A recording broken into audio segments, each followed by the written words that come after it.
Come forward to the microphone. Curtis Fuquay. I live in the county here and direct a ministry here in the county. And I just want to express appreciation to you for your public service. Thank you very much. Thank you. If you are inclined, please pray with me. Merciful, mighty Father, we thank you very much for the privilege of living in this area. Thank you for the beauty, the natural beauty that we get to view, as well as the beauty of people. Thank you for the quality of people that live in this area. Father, I want to ask that you would give wisdom, special wisdom, to those on the council today, so that as they communicate, they'd communicate clearly. As they hear, they'd hear clearly. As they think, they'd think clearly in such a way that the end result would be that the people in Washougal here are able to experience more of an abundant life that you have in mind for them. Thank you again. Amen. Amen. Thank you. With that, I will call the meeting to order and ask that you please rise and join us in the Pledge of Allegiance. I pledge allegiance to the flag of the United States of America and to the republic for which it stands, one nation, under God, indivisible, with liberty and justice for all. Rose, could you call the roll, please? Councilmember Boger. Here. Councilmember Wagner. Here. Councilmember Greenlee. Here. Councilmember Lindsay. Here. Councilmember McDaniel. Here. Councilmember Freeman. Here. Councilmember Shoemaker. And Student Representative Moore. Mr. Mayor, I ask unanimous consent that we excuse Councilmember Shoemaker. There are no objections, so ordered. Are there any amendments to the agenda? Okay, hearing none. We are at that first opportunity in the agenda for public comments. Joe.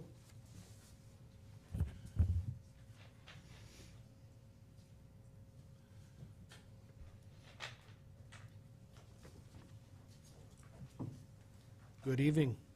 Good evening, young man. Enjoy your youth.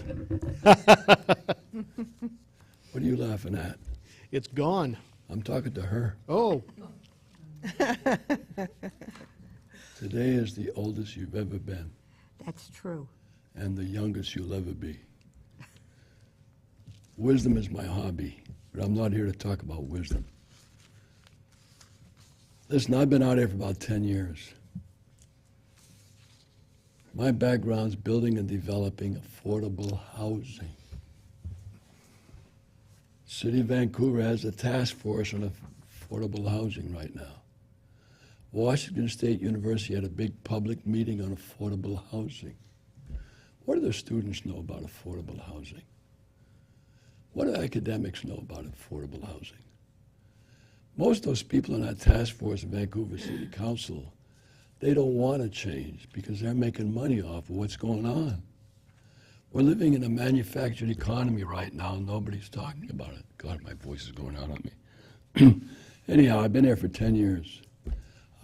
I saw a market and a demand for affordable housing in this community. And what I was going to build was very similar to what you see at Camas Ridge. The big difference is I was going to make it affordable. I was going to sell them a unit, a condo on the river for 1% down, and the payments would be less than what they're charging for rent at Vancouver Housing Authority apartments. I know how to do that. I can prove I can do that. But that's not the only thing I want to talk to you about. I've been in here for almost 10 years. It's the worst 10 years of my life. I see opportunities out here, and I can't take advantage of them. The people in this community have been lied to, cheated, and deceived out of millions of dollars. And nobody seems to be talking about it. Nobody seems to care. And I can prove everything I'm talking about. I came up with a program back in 2008. It's called the All-American Financial Aid and Relief Program. That program was catering to the underwater mortgages, foreclosures, and all this economic crisis that we're going through right now. Today, if they would have used that program, we wouldn't have had this economic crisis. And I can back up everything that I'm doing.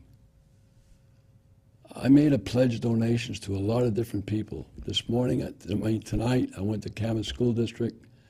I had already made a pledge for $10 million to the Camas School District for $10 million for funds to be generated by this program. I made a pledge to the Camas School District as well as the city of Camas for $10 million. And I also made a $10 million pledge to the Waterfront Park in Vancouver.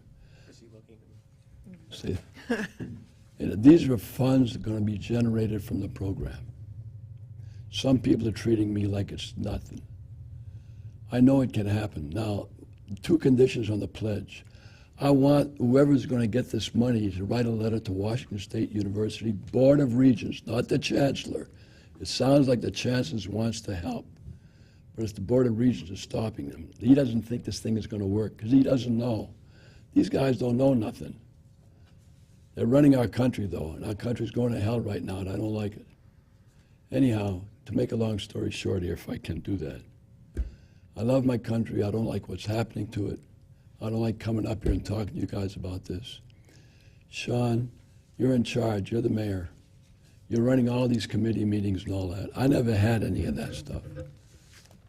Hey, you're from Orange County. Let me tell you 3 stories, real fast stories about Orange County. They've got to be fast, Joe. I've got to have you wrap up. They'll be fast, Okay. but it caters to what's going on in this community right now. There's an attitude in this community, there's no growth. They don't want growth. And 20, 30 years ago, these people up here didn't want that. They didn't want that urban sprawl that they talk about. Well, the reason there's urban sprawl in Southern California is because it's like as flat as a pool table out there. That's one reason. But anyhow, going back to Orange County, Walt Disney went to Anaheim. Anaheim was losing a lot of money at the time. Walt Disney came in with a big Disneyland plan. The Sierra Club came in. They said, we don't want you digging up these canals like you're doing. We don't want you doing what you're doing. So what does Walt Disney do? He picks up his shoes, his tools, he goes to Florida. Look what happened to Florida.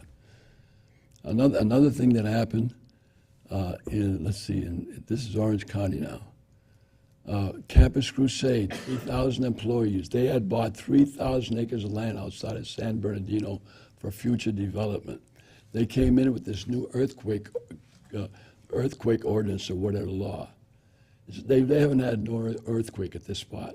3,000. Anyhow, they didn't like what was going on, so they picked up their tools and they went to Florida. It's got to be. Nothing happens without growth. We got to have growth. I could have created 600 jobs and brought $400 million in this community, and I was prevented from doing it by the Port of Camas Washougal.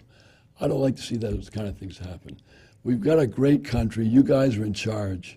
Whether you're a Democrat or Republican, I don't know. Both parties are screwing things up right now. Things have to change, and they will change, believe me. Thank you. Thank you, Joe. Anyone else from the public that would like to address council? Mike, come on up. Good evening. Good evening. Probably a big surprise to you, I'm here about pickleball. Oh, I know you would be surprised about that. I have about 3 things I'd like to talk to you about. First is what's happening out there up to this date from when we first put the courts in. And every morning I don't go every morning, but I go most mornings, and pickleball is filling up the courts almost every morning, and then more people come in the afternoon. And Councilman Greenlee can attest to that because he hears us from over across the river. So I think your investment there has done very well, and it continues to do well. And a little bit of change that I've made there is we have put gates on the fences, which we didn't put originally because of the cost, and I put springs on the gates so they say closed now. So we're trying to maintain what we have and hopefully gradually improve it. So anyway, the pickleball program is doing really well, and I thank you for your foresight to make that happen. Second thing is the 5th to the 7th of June, I hope you already know, but we're having the Washougal River's Edge tournament, pickleball tournament, and it's an age level tournament. It'll be our first real tournament, and I hope you'll come out and see some of that. It's not real big. We try to keep it sort of in control for our first time, so we've got about 75 participants going to be in the tournament over 3 days. And I have some flyers here that I'd like you to each have a flyer, so can I do that? You bet. Just-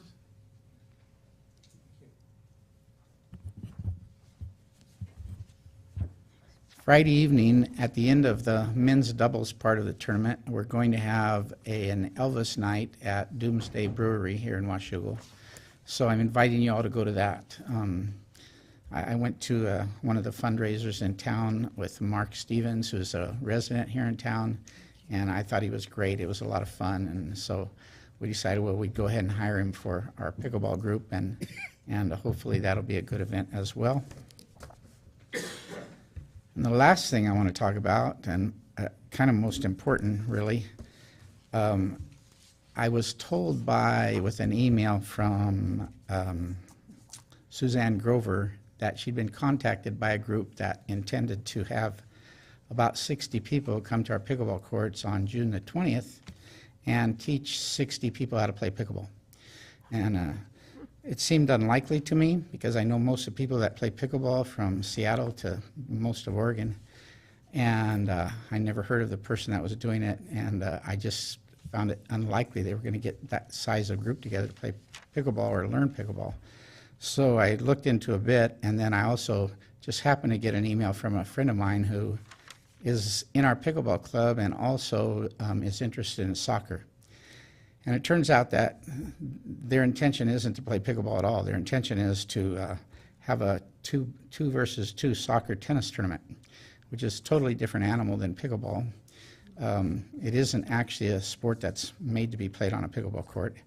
And they've been advertising already and collecting fees for members to come out on that date and use our courts to play something totally different with soccer balls and kids kicking the balls around over the net. So I'm quite concerned that that doesn't go forward. I'm told that they haven't put in an application as of yesterday, or actually as of last Friday, but that they're putting an application. What they told Suzanne from the information she gave me is that they totally misrepresented what they're planning to do, and they're planning to start at an earlier time than they are, and or than they told her. And it's already been advertised on the internet, and I've got those flyers for you as well. So, just so you have a little heads up about that. I'm very hopeful that you'll see it as the same thing I see it. I see it as possible damage to our courts and using things inappropriately. So, I just wanted to give you kind of a heads up that I've gotten in the last few days, and like I say, hope that doesn't go forward. They're charging money and bringing teams out, and it looks like they've already got it in works, so I hope we put a stop to that. That's all I have. I bet we can do that, Mike. Thank you.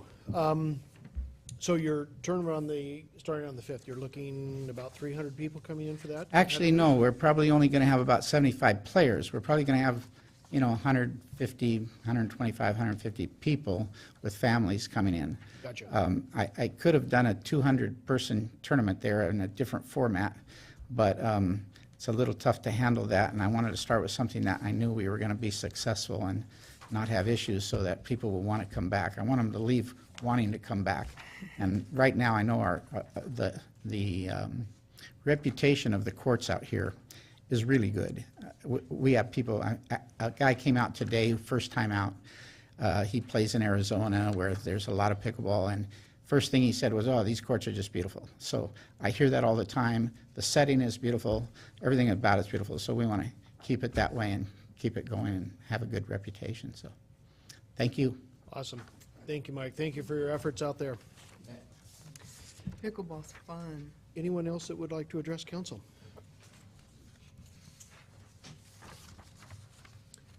Good evening again, Marilyn. Hello, hello. I can't play pickleball because I hurt my arm. Recently, we residents received a mailing from the city, which was very informative and attractive. And I'm hoping that we could do that more often. And the subject I'm bringing up is water. We all know what California is going through. And We aren't going through it today, but we will be tomorrow. The snowpack is way down. It's something like 30% of what it should be. We drink that snowpack. Apparently, people seem to think that the water is there forever. I am noticing my neighbors, some of whom regularly wash their driveways, which I consider a total waste. I wash my car on the lawn to put that water back, and I have, this was an accident, but anyway, I am a watershed steward, and water has been important caring for that. This is today's or yesterday's paper. Pat Tim says forecast says May will continue to be dry as the month closes. Well, usually we stop getting rain about the middle of June, and here we are a month, well, it's more than a month early because it's been a while now since we've had any rain to talk about. I would like us somehow to find a way to spread the word that the water that we're drinking is not coming forever and ever. I have, I think, 5 rain barrels. I have yet to touch my garden water because I've been using the rain barrels for the garden. I learned about and how to deal with rain barrels from WSU. Well, that program is gone because they don't have any money for anything useful anymore. But there are people there who would teach people about rain barrels and who would help anyone who wanted to make a flyer from the city to the citizens talking about the use of water and ways not to use it so much. So I ask you to, I know you're concerned about the cost of water. I mean, I'm not trying to give you the impression that I think that you think that, you know, everything's hunky-dory, because we know it isn't. But the cost of water is not discouraging people from wasting it. So a little encouragement would be a good thing. Thank you. Thank you, Marilyn. Anyone else that would like to address council?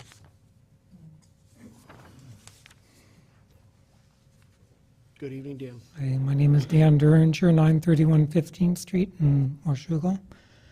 I'm a little concerned about something that, in reference to Washougal schools and the young people that are there.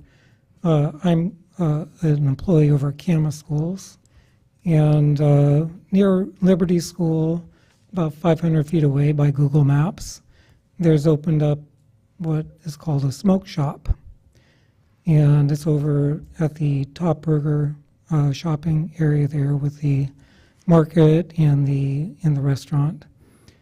And this smoke shop with its blacked out windows, inside when you go in, sells smoking paraphernalia, which they say for smoking, but it's mostly for marijuana use. And now, I know that Washington State has decided as a whole to approve the recreational use of marijuana. But I do think that we would be wise to regulate just how that's going to start happening in our area here. This place over there is 500 feet away from Liberty School.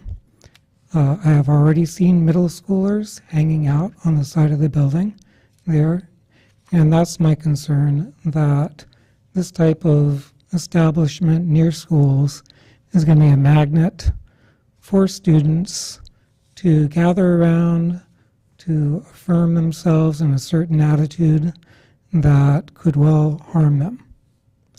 And it's not only around schools, but I'm also concerned with businesses like that around parks. Now, I've been to Camas Council, and I've heard from them that they are very concerned about the issue too. Currently, they have no ordinance against it, and there's no way for them to regulate it. But they are in the process of implementing ordinances. I do not know what Washougal has as far as the regulation of drug paraphernalia sales, and also in the future, very possibly, these could be outlets for the sales of marijuana, recreational marijuana. Do we have a regulation that would cover this kind of? Well, right now, we have a moratorium on marijuana sales within the city anyway. But I'm talking about the sales of drug paraphernalia, like bongs and anything else like that. That is what this store sells. Yeah, I don't believe so in regards to smoking accessories or whatever you want to term those. We worked on some regulations around e-cigarettes and how it can be displayed, how it can be sold, who can buy it and all of that, but I don't know that we have any sort of nuisance or zoning provisions that establish a radius within which you can't have a certain type of use. I don't believe we have anything on the books like that with respect to a smoke shop per se. We certainly have moratoria in place on collective gardens and all marijuana uses. My concern is that We do have a paraphernalia ordinance also that is basically a copy of the one in Vancouver as to limitations on display and who it can be sold to and so forth. okay, well, that's good to hear. My concern is that this type of shop can be a magnet for kids to affirm each other in a certain attitude. And I think that I would ask the council to consider what Camas is in the process of doing, keeping those kind of shops away from schools and away from parks. Thank you. Thanks, Dan.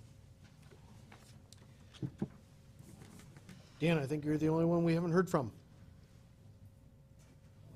Okay. No worries. With that, we'll move on to consent agenda. Council, this evening, your consent agenda has 6 items on it. Your workshop minutes of May 11th, 2015. Your council minutes of May 11th, 2015. Your accounts payable checks totaling $2,271,837.54. Your payroll checks totaling $104,966.24. Agenda Bill 24-15, a property acquisition of the LeBrun property, and Agenda Bill 25-15, setting a public hearing for June 8, 2015 for surplus utility items. Council. Mr. Mayor, I ask unanimous consent that we approve the consent agenda as read. Hearing no objections, so ordered. Takes us to new business. Agenda Bill 26-15, an ordinance on the use of revenues for certain transportation benefit district administrative costs. Trevor. Thank you, Mayor, Council.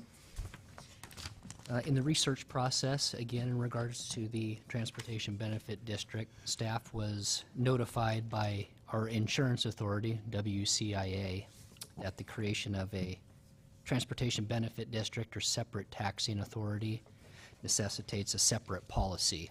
Instead of having the benefit district under the municipal umbrella for insurance, they need to have their own policy in place. The estimate in today's cost is right around $2,500 annually.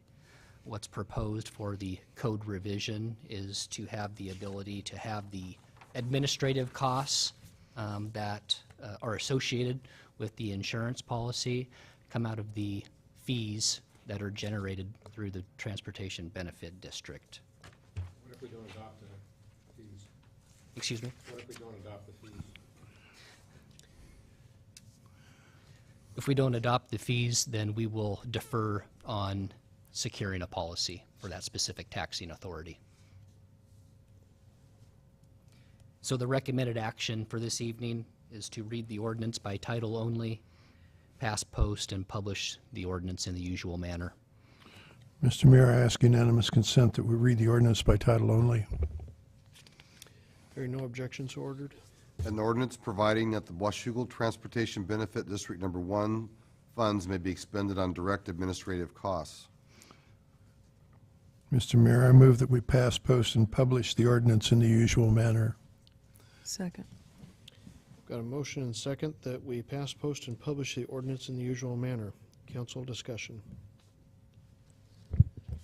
Don, do we have any liability back to the board members of that, even in establishing the district, if we don't have an insurance policy in place?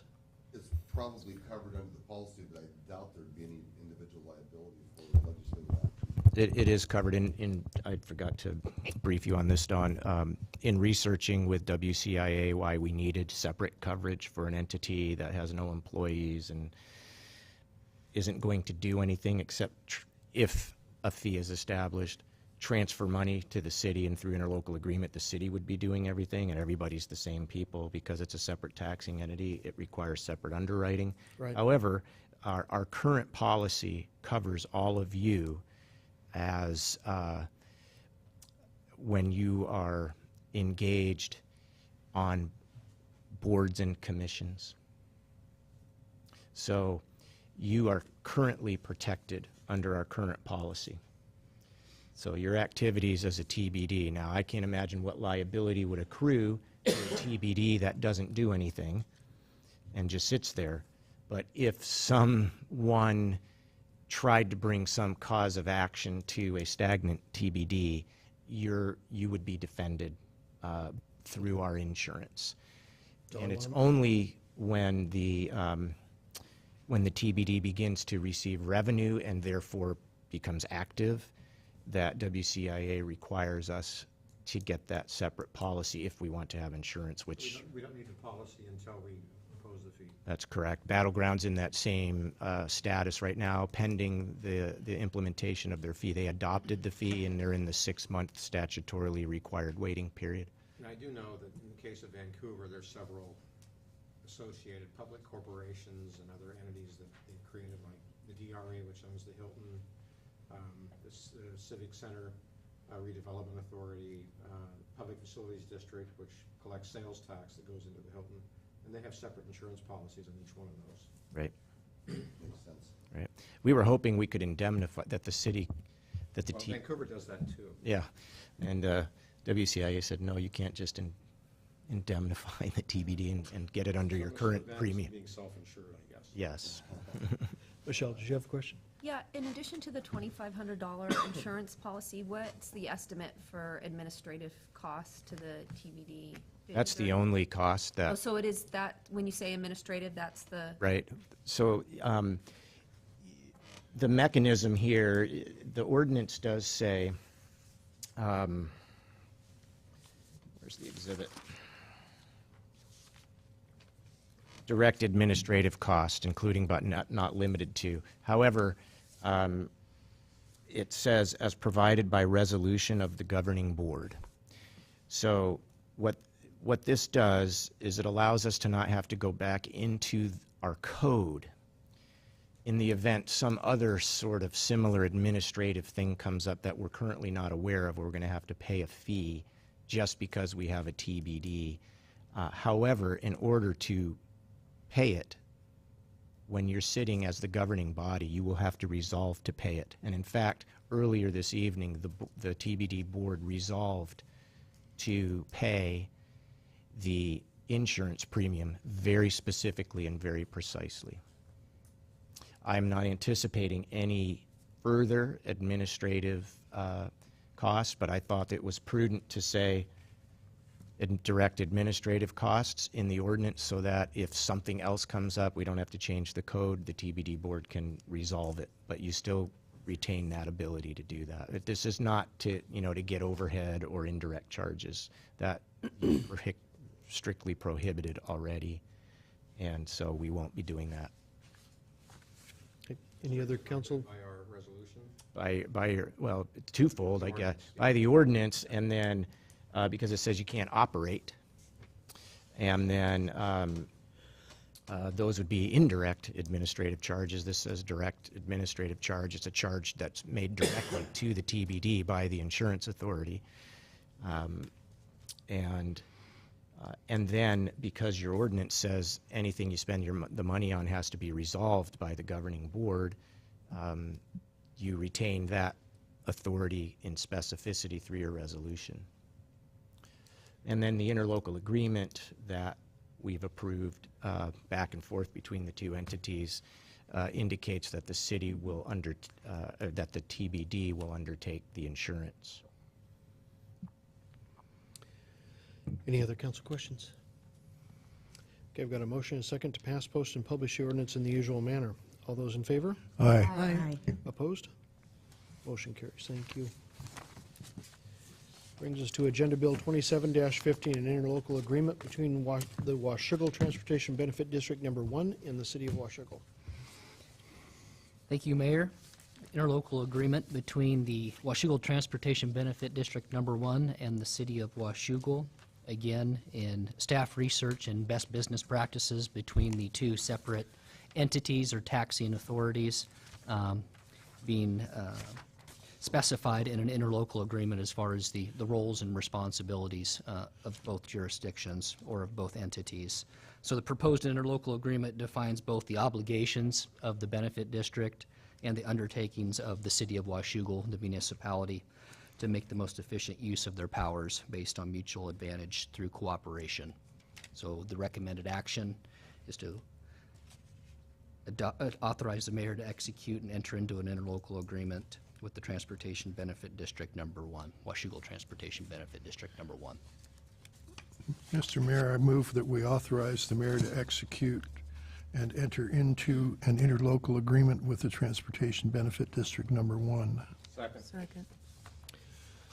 Got a motion and a second to authorize the mayor to execute and enter into an interlocal agreement with the Transportation Benefit District Number 1. Any council discussion? All those in favor? Aye. Opposed? Motion carries. Thank you. Mr. Mayor, Yes. while we're on this topic, earlier in the other meeting, I made a comment about not wanting to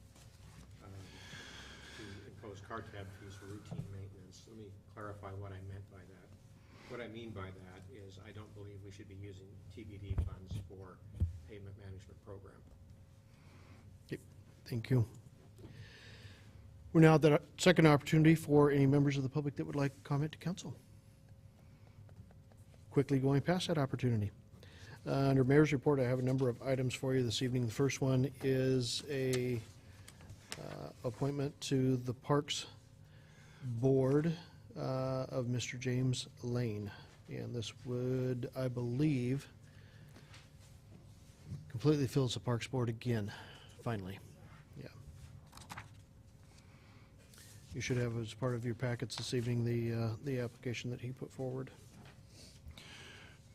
Do you need a resolution on this, or? Just need a motion and a second to affirm the appointment. Move that we affirm the appointment of James Lane to the Parks Board. Second. I've got a motion and a second to affirm the appointment of James Lane to the Washougal Parks Board. Any council discussion? All those in favor? Aye. Opposed? Motion carries. Thank you. I also had a couple of other appointments that I've made last month. I did make the reappointment of Rod Morris to the Washougal Civil Service Commission.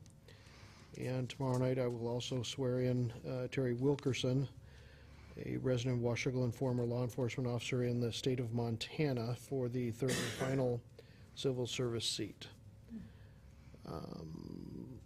A reminder for council, if any council have not already gotten in touch with Rose, if you're interested in the AWC conference up in Wenatchee, we need to get those arrangements made, and also the voting members of Washougal's delegation up to them as well. So if you could do that as soon as possible, if you haven't already. Also, we did receive information on Friday that AWC has successfully recruited, interviewed, and hired Mr. Peter King as the new CEO of AWC. Mr. King was with AWC many years ago, went through Colorado and Iowa as the executive director of their Association of Counties, and most recently comes to the AWC from serving as the executive director of the American Public Works Association. So fairly high-level recruitment that was successful there, and bring someone back to the state who was here with us once before. There is, this Friday evening, if you have no plans, there is a Camas and Washougal Fire Departments versus Police Departments basketball tournament, Friday, 7 p.m. at Camas High School. The entry fee is canned food, and they ask for as much participation in the grandstands as possible. There is also a Meals on Wheels dinner that is being planned for June 11th, 6:30 in the evening up at Columbia Ridge. You can see Wanda for information on that. I believe it's a dinner, a social, and a small auction affair. Again, June 11th at 6:30. And then also to let council know, we will have, the City of Washougal will have representation during the Rose Festival's Grand Floral Parade on Saturday, June 6th. I had the executive director of the Rose Festival as a personal friend, and he contacted me last week with an opportunity. He actually contacted me back in March with an opportunity that they thought they had all wrapped up and taken care of, that a couple of items fell apart on them as last week unfolded, and so he brought the opportunity to us to develop for very low cost a small hometown float. So I put out some information quickly on Facebook to see what kind of response we might be able to get. Got a phenomenal response, actually. And as of today, we have a golf cart donated, along with a lot of money to pay for all the decorations and some volunteers lining up to decorate that next week. So next Saturday, or excuse me, not next Saturday, but June 6th is the Grand Floral Parade. And if you are there or tune in, you should be able to view a Washougal float for the first time. A theme to our float? We don't know yet. I don't know that you would call it a theme. Someone is designing it for us. We've yet to see what that design is going to be. Okay. Fairly innocuous. It'll have Washougal as part of it. They're contemplating the city seal as part of it. So that was part of their offer, bringing it so quickly, is that they would design it and provide the builders to put together the frame and all of that, and we basically supply some money for the materials for all of the fresh flowers and the seeds and everything that go on it, and some bodies to put those on there, and other than that, they take care of everything else. So Does anybody ride on it? we won't know until the design is finished if anybody can ride on it. They could take up to 5 people walking alongside of it. So should be fairly interesting. I believe those are the only items that I have. Council? Isn't Hike the Dike Saturday?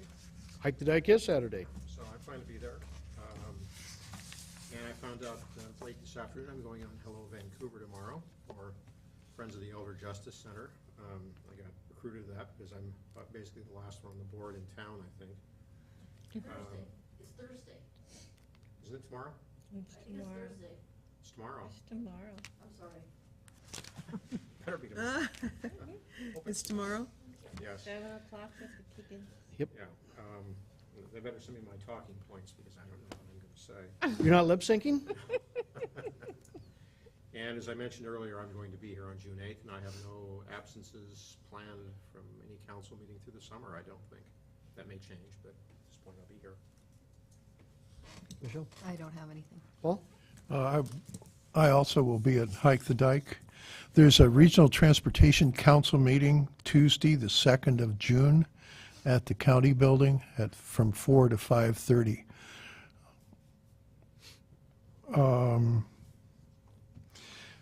On the 4th of June, which is Thursday, the Washougal School District is having a public get-together to talk about the design of the new schools. There will be a new middle school to replace Jemtegard and a new elementary school on that same piece of ground.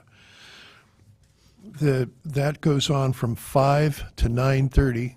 If you're interested in going, the district would really like to hear from you in advance so that they can make the appropriate plans for the right number of people.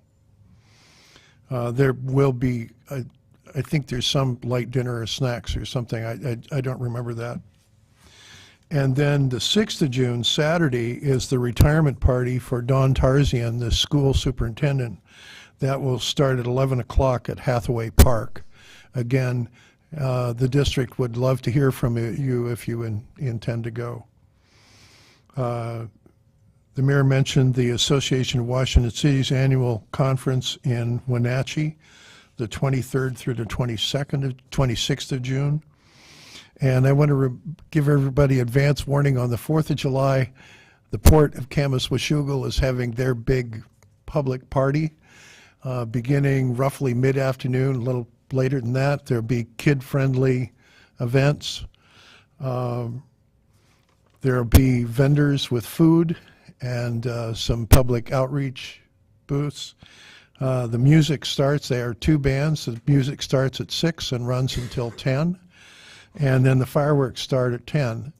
I particularly like the fireworks at the Port of Camas-Washougal because they're closer to the shoreline than they are down at Fort Vancouver. And that means when the things explode, you can feel it echo off the inside of your chest.